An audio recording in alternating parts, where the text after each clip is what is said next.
Hi everyone, in this video I'll be showing you how to print both even and odd numbers by using for loop in C++. So let's get started. So first we will be getting the number n till which we will be printing both the even and odd numbers from the user. So let int n be the number, and let me just have a print statement which is going to be cout, and let me have it as enter n, and I will have a new line which is endl, and for getting the input we will be using cn n. Okay, and in the next line let me just have a simple for loop. Okay, so it's going to be for int I equal to 1. First let me show you how to print the odd numbers, and next I will show you the even numbers. And our initial value of our for loop should be 1, because 1 is the smallest odd number and 0 is a neutral number. So don't begin with 0, begin with 1, and it's going to be I less than or equal to n, which is our input, and as usual we will be having I plus plus, and inside that I'll be just printing the value of I. I'll just copy this, paste it, and rather than this I will be just printing the variable I we have over here. So let me just now run this, and later I will explain you how you can improvise this code to print only the odd numbers. So run code,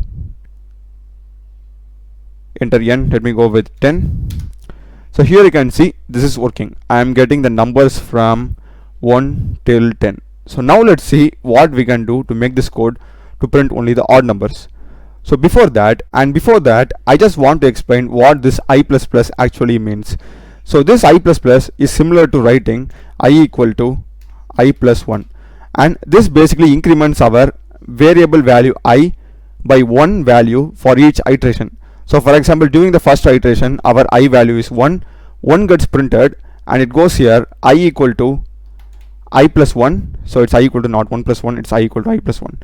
So I equal to 1 plus 1, so which is 2 gets printed, it goes here I equal to 2 plus 1, which is 3 gets printed, I equal to 3 plus 1, 4 gets printed, and it goes till our n, okay, n value.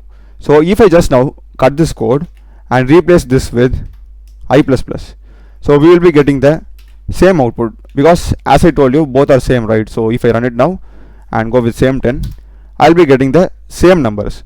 So to make this code only to print odd numbers, I can just change this to I equal to I plus 2. That's it. So now let me explain you what happens here. Imagine our input n to be as 10, n is 10, alright, and imagine this to be our output.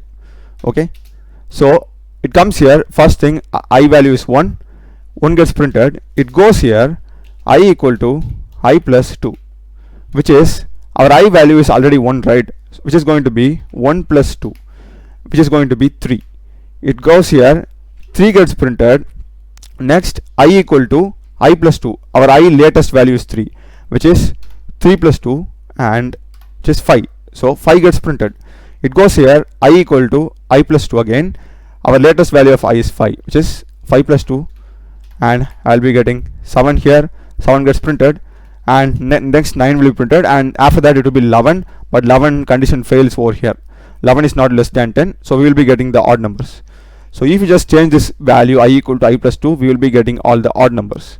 So let me just now cut this, save it, clear this, and if I run it, 10, here you can see I'm getting all the odd numbers. And for finding the even numbers, exact same code with a single number change. So rather than having here number 1, if I change this to 2, we'll be getting the even numbers. So exact same functionality, here we are having I equal to I plus 2, consider we are having the input number n as 10, it goes here 2 gets printed, I equal to I plus 2, I value is 2, 2 plus 2 is 4 gets printed, again goes here I equal to 4 plus 2, 6 gets printed, I equal to 6 plus 2, 8 gets printed, I equal to 8 plus 2, 10 gets printed, and then it becomes I equal to 10 plus 2, 12, condition fails over here. So we'll be getting the even number. So the logic behind this is that if we add 2 to a even number, we will be basically getting the next even number. So if I add 2 to 4, I am getting 6, which is the next even number to 4. And exact same thing applies for odd number also. If I add 2 to a odd number, I'll be getting the next odd number. So if I add 2 to 3, 5, which is the next odd number to 3.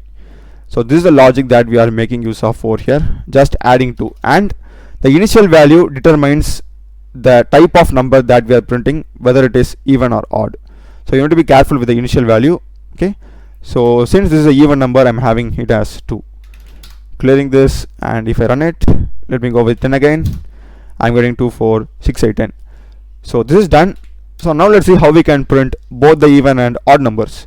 So for doing that, let me just copy this, and I'll come down. I'll just paste the value here, and rather than having I equal to 2, I'll just have j equal to 1, and change all the places to j where it was I earlier. Alright, just change this to j, and this should be 1 because we are printing odd number, and this should be 2 because we are printing even number. And make sure that you don't mess up with n, just have it n. Okay, don't change that. And I'll just have a print statement to make sure that we know what we are printing at the end. So this is even. I'll copy this, paste it. This is going to be odd. Yeah, I will save this now. I will run this, enter again. Let me go with 10. So if I go up here, you can see 2, 4, 6, 8, 10 even, and 1, 3, 5, 7 odd. So this is how you print both even and odd numbers in C++, and I hope you would have found this video useful. Do check the playlist. I've done a lot of tutorials in C++, C, Python, Node.js, React.js, MongoDB, MySQL queries,